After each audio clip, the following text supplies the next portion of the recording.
দাম্পত্য জীবনকে কোলাহলমুক্ত আর সুখ সমৃদ্ধিতে ভরে তোলার জন্য স্বামী স্ত্রীর মধ্যে বোঝাপড়াটা অনেক বেশি জরুরি। হ্যালো এভরিওয়ান, আসসালামু আলাইকুম। কেমন আছেন সবাই? আশা করছি ভালো আছেন। আমিও ভালো আছি আলহামদুলিল্লাহ। তো এখন হচ্ছে পূজার ছুটি চলছে, আমার হাজব্যান্ডের অফিস বন্ধ, ছেলের কলেজ বন্ধ। তো এখন আমরা সবাই বাসায়, সবাই সকাল দুপুর বিকাল সারাটা দিন সবসময় একসঙ্গে থাকতে পারি, গল্প করতে পারি। তো আজকে সকালবেলা আমার হাজব্যান্ড বাজারে গিয়েছিলেন, উনি সে বাজার থেকে লাল শাক কিনে নিয়ে এসেছেন। আমি আবার রান্না করতেছিলাম, রান্নাঘরে একটু ব্যস্ত ছিলাম। তো আমার হাজব্যান্ড বললো, ঠিক আছে তুমি তোমার কাজ করো, আমি তোমাকে একটু হেল্প করে দিই, যেহেতু আমি ফ্রি আছি, এখন আমার অফিস যেতে হবে না। তো সেই যে এখানে বসে খুবই সুন্দর করে লাল শাকগুলো পরিষ্কার করে কেটে বেছে দিচ্ছিল, সাথে কিছু সবজি ছিল সেগুলো মানে কেটে বেছে দেওয়ার জন্য নিয়ে বসেছিল।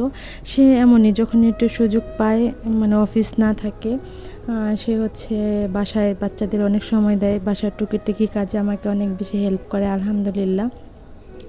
তো আমি আমার খুব হ্যাপি লাগে, মুখে বলি যে না না করতে হবে না, আমি করে নেবনি, কিন্তু তারপরেও সে যখন জোর করে করে দেয় তখন আমার খুবই বেশি আনন্দ হয়। তো আমি একটু বসে বসে ওখানে কথা বলে তারপর আবার যে রান্নাঘরে চলে আসলাম। এখানে আমি চিকেন রান্না করতেছিলাম। তো আমি যেটা মনে করি, একে অপরের সাথে মন খুলে কথা বলে কোনো সমস্যার সমাধান করা খুব জরুরি। মনের কথা চেপে না রেখে সম্মানের সাথে প্রকাশ করলে ভুল বোঝাবুঝি কমে। একজন আরেকজনের মতামত, অনুভূতি ও ব্যক্তিগত পরিসরকে সম্মান অবশ্যই করা উচিত, তাহলে স্বামী স্ত্রী সম্পর্কের মধ্যে কোনো জটিলতা থাকে না। পরিবার ও সংসারের দায়িত্ব একসঙ্গে ভাগ করে নেওয়াই বোঝাপড়ার বড় পরিচয়। কখনো সমস্যা হলে বা হতেই পারে, পারিবারিক জীবনে সমস্যা হয় অনেক সময়, তো কখনো সমস্যা হলে একে অপরের জায়গা থেকে ভাবা উচিত, একে অপরকে দোষ না দিয়ে ধৈর্যের সঙ্গে সমাধান খোঁজা উচিত।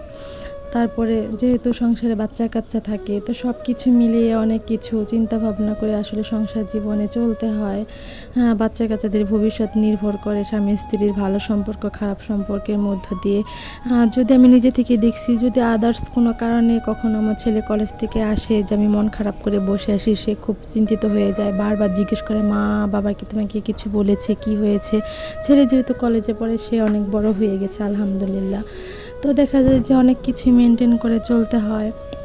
তো আমার হাজব্যান্ডও যখনই সুযোগ পায় তখনই আমাকে সময় দেয়, বাচ্চাদের সময় দেয়। হাজার ব্যস্ততার মাঝে একে অপরকে সময় দিলে কি হয়, সম্পর্কের গভীরতা বাড়ে, সম্পর্কটা অনেক বেশি ভালো হয়।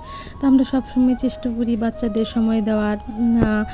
সেও তার পার্সোনাল একটা লাইফ আছে, সেখানে সে অফিস করে, তার কলিগস কিংবা ফ্রেন্ড সার্কেল যারা আছে তাদেরকেও সময় দেয়। তার মাঝখান থেকেই সে যতটুকু সময় পায় অবশ্যই আমাদেরকে সময় দেয়, আমাদেরকে নিয়ে ঘুরতে যায়। তো এটাই আমি মনে করি যে সংসার সুখের করতে হলে দুজনকে প্রচুর পরিমাণ স্যাক্রিফাইস করতে হবে, বোঝাপড়া ভালো থাকতে হবে। তো সে ওইদিকে হচ্ছে শাক সবজিগুলো কেটে রেডি করে দিচ্ছিল, আর আমি যে রান্নাঘরে রান্না করতেছিলাম। আসলে আমি এমন একটা বাসায় থাকি, চারিদিকে হচ্ছে অনেক শব্দ, দয়া করে আপনারা শব্দগুলো ইগনোর করবেন। রাস্তার একদম পাশেই হচ্ছে বাসা, ঘরের পিছন দিয়ে গাড়ি যায়। তো সব কিছু মিলিয়ে অনেক সময় অনেক শব্দ হয়, যার কারণে অনেক বেশি প্রবলেম হয়। কষ্ট করে যারা ভিডিওটি দেখেছেন, ধন্যবাদ সবাইকে।